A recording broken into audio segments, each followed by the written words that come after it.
पाकिस्तान के अंदर 100 किलोमीटर अंदर जाकर आतंकवादियों के हेडक्वार्टर को जमीन दोस्त करने का काम हमारी वीर सेना ने किया है. பாகிஸ்தான்ல தீவிரவாதிகள் பதுங்கி இருந்த இடத்துல எல்லாம் 100 கிலோமீட்டர் அவங்க எல்லைக்குள்ள பறந்து சென்று தீவிரவாதிகளின் இருப்பிடத்தை கண்டறிந்து துல்லியமாக தாக்கி அவர்கள் இருப்பிடத்தை மண்ணோடு மண்ணாக்கியது நமது ராணுவம். और मित्रों, मोदी जी के समय में ही रक्षा उत्पादन में देश आत्मनिर्भर बनने जा रहा है. மோடி அவர்களின் ஆட்சியிலே எல்லா முன்னேற்றங்களும் எப்படி இருக்கிறதோ அதுபோல ராணுவத்திலும் கூட ஆத்ம நிர்பர் என்று சொல்லக்கூடிய தன்னிறைவான ஒரு நிலை ஏற்பட்டிருக்கிறது. அதனால் தான் மிகச் சிறப்பாக செயல்பட்டிருக்கிறோம்.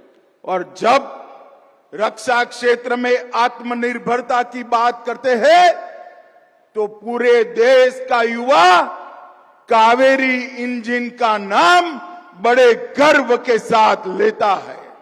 ஆபரேஷன் சிந்தூரின் வெற்றியை பற்றி எல்லாம் நாம் எல்லாம் பேசிக் கொண்டிருக்கும் இந்த வேளையிலே இந்தியாவின் வான்வெளி சாதனையை பற்றி சொல்ல வேண்டும். இந்த நாட்டின் இளைஞர்கள் எல்லாம் காவிரி என்ஜின் என்ற சொல்லை இப்போது உச்சரிக்க தொடங்கி இருக்கிறார்கள். और हमारे देश में बने मिसाइल्सों ने जब पाकिस्तान की एयर डिफेंस सिस्टम और उनके वायुसेना के अड्डे को तहस नहस किया, पूरी दुनिया आश्चर्यचकित होकर उसके देख रही.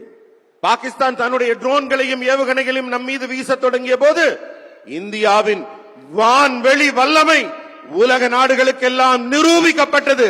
அத்தனையையும் அடித்து தூள் தூளாக ஆக்கியது நம் இந்திய ராணுவம். भाई और बहनों, मोदी जी ने स्पष्ट कहा है कि ऑपरेशन सिंदूर समाप्त नहीं हुआ है. आगे पर भी अगर कोई गोली चलाएगा तो उसका जवाब गोले से दिया जाएगा. மோடி அவர்கள் சொல்கிறார்கள், ஆபரேஷன் சிந்தூர் இன்னும் முடியலங்க, மறுபடி தீவிரவாதிகள் வாலாட்டினால் அவர்கள் இடத்திற்குள் புகுந்து வீடு புகுந்து தாக்கி அவர்கள் அழிக்கப்படுவார்கள் என்பதை இந்த நேரத்திலே நான் நினைவூட்டுகிறேன்.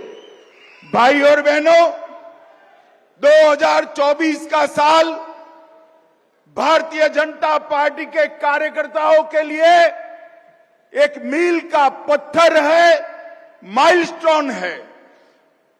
மக்களே, இப்ப வரக்கூடிய 26ஆம் ஆண்டு தேர்தல் பாரதிய ஜனதா கட்சியின் ஒவ்வொரு தொண்டருக்கும் மிக மிக முக்கியமான உயிர்ப்பான அவசியமான ஒரு களமாகும். செய்திகளை உடனுக்குடன் தெரிந்து கொள்ள உடனே சப்ஸ்கிரைப் பண்ணுங்க.